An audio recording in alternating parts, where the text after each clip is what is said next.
আসসালামু আলাইকুম ওয়া রাহমাতুল্লাহি ওয়া বারাকাতুহু। ইন্নাল হামদুলিল্লাহ ওয়াসসালাতু ওয়াসসালামু আলা মান লা নাবিয়্যা বা'দা, আম্মা বাদ। সম্মানিত দ্বীনী ভাই বোনেরা, যে যেখান থেকে আমাদের ভিডিওগুলো দেখছেন সকলকে আন্তরিক মোবারকবাদ। দ্বীনের প্রচারের জন্য, দ্বীনের খাতিরে, দ্বীনের স্বার্থে আমাদের চ্যানেলটি সাবস্ক্রাইব করুন এবং শেয়ার করুন ভিডিওগুলো। আলোচনা করা যাক। অনেকেই প্রশ্ন করে থাকে, ফজরের ফরজ নামাজ যদি কারো কাজা হয়ে যায় তাহলে কি সুন্নত সহ 4 রাকাত পড়তে হবে নাকি কেবল ফজরের 2 রাকাত আদায় করলেই চলবে, এবং কোন সময় আদায় করব, কখন নামাজটা পড়ব, ঘুম থেকে উঠেই কি নামাজ পড়ব নাকি জোহরের পরে বা অন্য কোনো সময় সেটা আদায় করব, এবং কিভাবে কাজার নামাজ পড়ব, সব বিস্তারিত আলোচনা হবে আজকের এই ভিডিওতে। এই প্রশ্নে আমি সর্বপ্রথমে একটা আপনাকে যুক্তি দেখাই। এই প্রথম এই প্রশ্নের উত্তর হলো, প্রথমত আমরা বলবো কখনোই নামাজ কাজা করা উচিত নয়, কারণ আল্লাহ তাআলার বিধানের প্রতি অলসতা প্রদর্শন বান্দার পক্ষ হতে কোনোভাবে এটি কাম্য নয়। যদি কখনো বড় ধরনের কোনো সমস্যার কারণে নামাজ কাজা হয়ে যায় তাহলে আল্লাহ তাআলা অবশ্যই ক্ষমার দৃষ্টিতে সেটি দেখবেন, কিন্তু প্রায় সময় যদি অলসতা ও অবহেলার কারণে ফজরের নামাজ কাজা হয়ে যায় তাহলে তো কোনোভাবেই গ্রহণযোগ্য বলে বিবেচিত হবে না। ফজরের সময় আল্লাহ তাআলা আমাদেরকে ডেকেছেন, তাই আমাদের অবশ্যই উঠতে হবে। যদি আজ রাত 1টা বা 2টার দিকে বিদেশে গমনের ফ্লাইট থাকে তাহলে আমার ঘুম যতই কাঁচা হোক না কেন আমি ঘুম থেকে উঠবই, কারণ আমি জানি যদি আমি ঘুম হতে না উঠি তাহলে আমার অনেক বড় ধরনের সমস্যা হয়ে পড়ব, আমার ফ্লাইট মিস হয়ে যাবে, অনেক ক্ষতিগ্রস্ত হয়ে পড়ব আমি।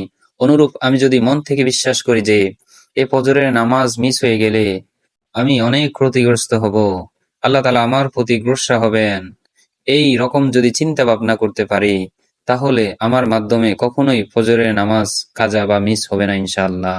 এজন্য একজন মুসলমানের, একজন মুমিনের কখনোই ফজরের নামাজ বারবার কাজা হতে পারে না।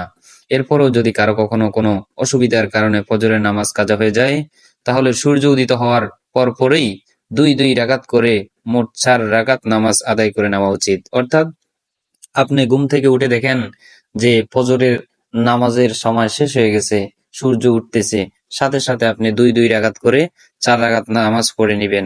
অর্থাৎ 2 রাকাত সুন্নত এবং 2 রাকাত ফরজ পড়ে নিবেন। কেন সুন্নত পড়তে হবে? কেন?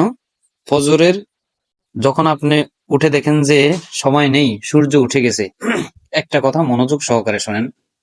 অনেকে এখানে বলে যে ফজরের নামাজ কাজা হলে সুন্নত পড়া লাগবে না।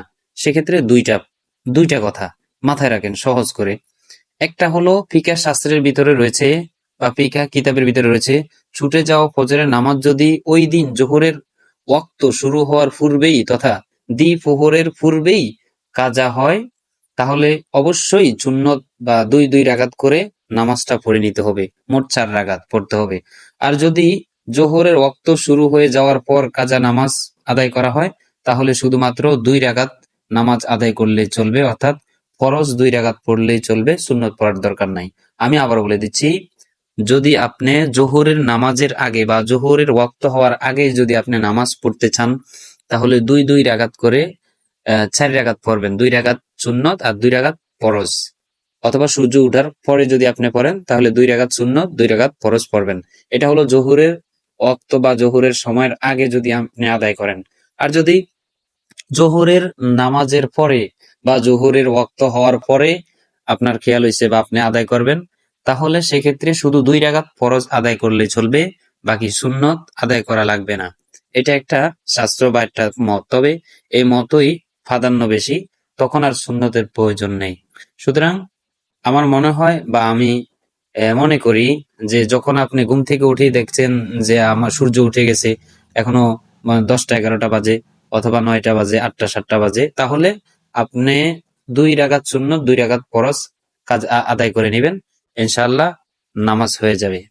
এখন এটি আপনি মনে করেন হয়তো এই সময় আপনি উঠে আপনার জরুরি কাজ আছে, আপনি অফিসে যাইতে হবে বা অন্যান্য কাজ আছে, আপনি পারেন না, তাহলে জোহরের পরে নামাজ শেষ করার পরে 2 রাকাত ফরজ কাজা করে নেবেন, শুধু 2 রাকাত সুন্নতের দরকার নাই। এবং এটি কাজা করবেন কিভাবে এটা বলে দিছি, কোন সময় করবেন সে 2টা সময় বলে দিছি। তারপরে কোন সূরা পড়বেন, অনেকে বলে যে কাজা নামাজের জন্য কোন সূরা পড়তে হবে। আরে ভাই, কাজা নামাজের জন্য আপনি কোন সূরা পড়বেন? কোন নামাজের জন্য কোন নির্দিষ্ট কোন সূরা নাই বা বলা হয়নি। সুতরাং আপনি যেই সূরাটা সাধারণত যেই সূরাগুলো, যে দুইটি সূরা বা যে সূরাগুলো আপনি সই শুদ্ধ করে পড়তে পারেন সেগুলোই দিয়ে আপনি নামাজ আদায় করবেন। যদি বুঝে থাকেন অবশ্যই আমাদের চ্যানেলটিকে সাবস্ক্রাইব করবেন এবং ভিডিওটি অন্যের উপকার স্বার্থে শেয়ার করতে পারেন। কারো কোনো প্রশ্ন থাকলে আমাদেরকে কমেন্ট বক্সে কমেন্ট করতে পারেন। আমরা পরবর্তীতে বা আমাদের টিম পরবর্তীতে আপনার প্রশ্নের উত্তর দিয়ে দেবে ইনশাআল্লাহ।